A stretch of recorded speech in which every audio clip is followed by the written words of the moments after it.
Hansi Flick, le coach du FC Barcelone, a un plan pour gagner la Liga. C'est la une aujourd'hui du journal Mundo Deportivo. En gros, le plan d'Hansi Flick, c'est simple. L'entraîneur veut jouer un rythme très élevé dès le début pour essayer d'avancer au classement. En gros, il veut faire une très grosse première partie de saison, comme ça a été le cas saison dernière, les gars. Le Barça avait commencé très très fort. Après, il y avait un petit relâchement, bien sûr, au mois de décembre. Mais il va engranger le maximum de points. Mais pas que le Barça avait commencé 7 matchs, 7 victoires saison dernière. Il veut le même début de saison. Et à noter qu'il était très en colère contre Mallorca. Pourtant, l'équipe s'est imposée 3-0 car il voulait donner le meilleur de lui-même sans aucun compromis. Mais les joueurs, les gars, ont joué seulement 50% après quand ils étaient à 9 contre 11. Et ça, il n'a pas accepté ça, tout simplement. Hansi Flick. Et l'autre grande une du côté de Barcelone, c'est le journal Sport. Et là, ça parle plutôt de Marcus Rashford qui a été interviewé. Nous sommes prêts, bien sûr, à gagner la Ligue des Champions cette saison. On revient nous sur Hansi Flick et fait pression pour l'inscription de Gérard Martin. Donc ce joueur, les gars, il n'a même pas pu jouer contre Mallorca parce qu'il n'est pas enregistré. Donc là, il y a le deuxième match qui arrive. Il va falloir se dépêcher contre les Montés pour qu'il soit enregistré. Donc l'entraîneur est impressionné par la performance du joueur lors des entraînements et estime qu'il est nécessaire de le laisser sur le banc parce que pour l'instant, il n'est même pas sur le banc vu qu'il n'est pas enregistré. Et on finit aujourd'hui, les gars, avec ce maillot. Donc c'est officiel, le 3e maillot du Barça vient d'être dévoilé. C'est ce maillot-là. Regardez juste les déclarations et l'ambition de Marcus Rashford qui pense que le Barça peut gagner tous les trophées. Et vous pensez vraiment qu'il va pas avoir la dalle et qu'il va pas réussir au Barça? C'est toi que je vise, Juan Tiki-Taka, infiltré, va. Attendez, bougez pas, je vous explique.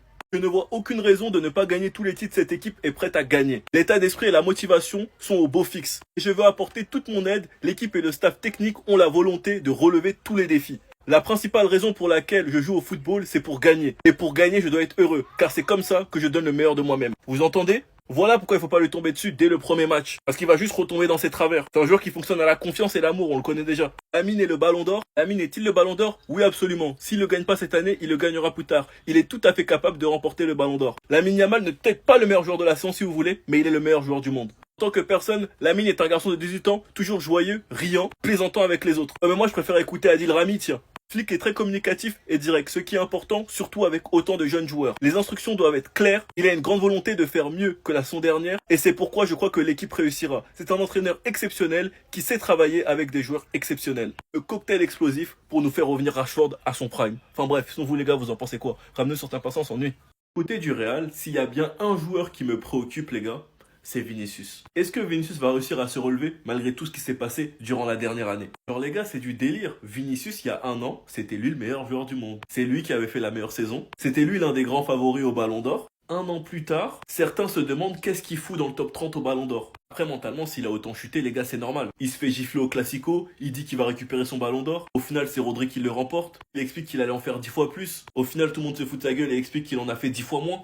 Mbappé devient le leader naturel du Real, sans même avoir rapporté ce que Vinicius a déjà rapporté. Tout ça, les gars, c'est compliqué, sachant qu'une grande partie des supporters l'ont critiqué. Actuellement, les négociations de contrat à Madrid s'est stoppé, car Vinicius demande plus. Maintenant, il va potentiellement se battre pour sa place avec Rodrigo, parce que ça m'étonne que les trois jouent en même temps. Après, je suis pas Xabi Alonso. Mais bref, tout ça pour dire que la situation de Vinicius est assez particulière. Et moi, actuellement, ce qui m'intéresse du côté du Real, c'est si Vinicius va réussir à lever la tête. Spoil alert, je vois déjà les débiles dans mes commentaires m'expliquer ah t'es trop fan du Real. Vous allez m'excuser de suivre mon championnat si ça vous intéresse. J'ai regardé le match de Girona ce week-end, j'ai regardé le match de l'Atlético, j'ai regardé le match de Bilbao et le match du Barça. Et je vais donc regarder le match du Real. Et pas tous comme vous dans un championnat regarder que son équipe jouer. Bref, Vinicius est certes un joueur que je n'aime pas. Et je ne peux pas dire que j'ai été insensible à son football quand il était le meilleur joueur du monde. Je me demande s'il va pouvoir revenir à ce niveau. Enfin bref, sinon vous les gars vous en pensez quoi? Ramenez sur ta patience en nuit.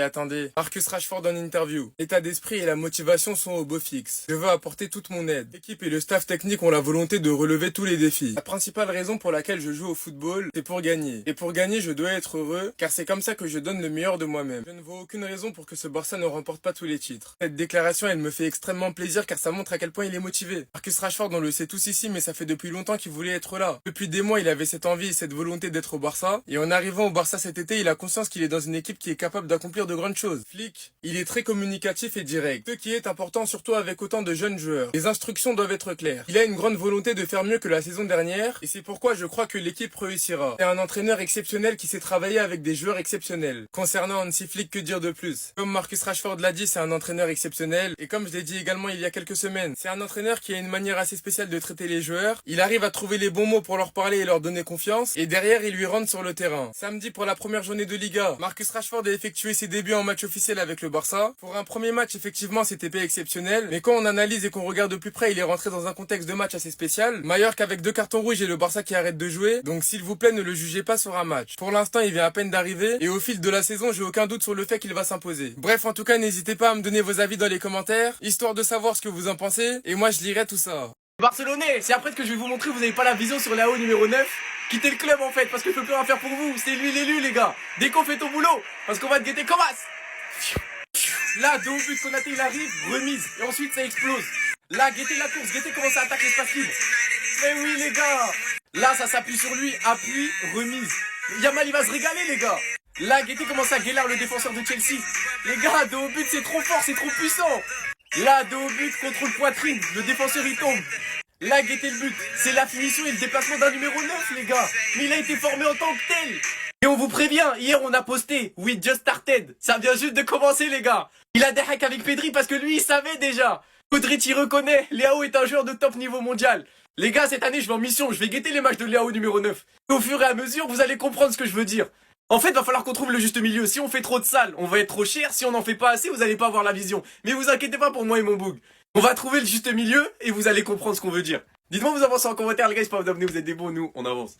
Vous les gars que la Liga c'est tellement un championnat de merde que même inscrire un joueur en équipe B on n'a pas le droit de le faire pour faire plaisir à la Liga. Attendez, bougez pas, je vous explique. La Liga a recommandé à Barcelone de ne pas inscrire Rooney Bardi avec la réserve mais de l'inscrire avec l'équipe première, donc sûrement il aura le numéro 19. Barcelone a accepté d'éviter les tensions avec la Ligue. Donc rendez-vous compte qu'on peut contourner le fair play, qu'on a une petite ruse, une petite astuce. Il a 19 ans, on peut pas le faire. Pourquoi? Pour faire plaisir à la Liga. Pour pas que Tebas nous emmerde. Pour pas que Tebas nous mette des bâtons dans les roues. Pour que Tebas nous laisse tranquille. Parce que vous savez tous très bien à quel point il est sur nos côtes, qu'on a des loges VIP à faire valider, que si on s'amuse à les embêter, bah ils vont nous emmerder. Je connais une équipe, numéro 30, qui a enregistré son joueur en équipe B. Bien évidemment, pour contourner le fair play, c'est normal, c'est intelligent, c'est ce qu'il faut faire. Sachant que ce joueur, il coûte bien plus de 30 millions. Pour un petit joueur à 7 millions, on doit l'inscrire en équipe première pour ne pas s'embrouiller avec la Liga. Les gars, c'est honteux. Enfin bref, le maillot third sort demain, j'hésite encore qui je vais le floquer.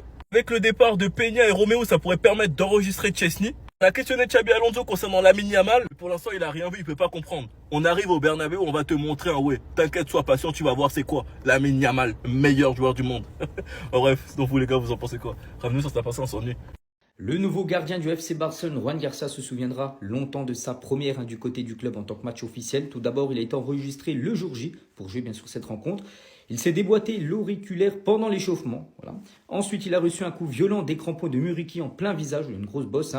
Il a gardé sa cage inviolée. Il a gagné 3-0 de beau début pour Juan Garcia du côté du FC Barcelone. Et voici quand même l'image voilà, de son œuf, les gars, après le coup de crampon de Muriqi qui lui a valu carton rouge. Concernant Hansi Flick, les gars, il n'est pas non plus content quand même du match. Pourtant, c'est une victoire 3-0, mais il a dit « Je n'ai pas aimé le match ».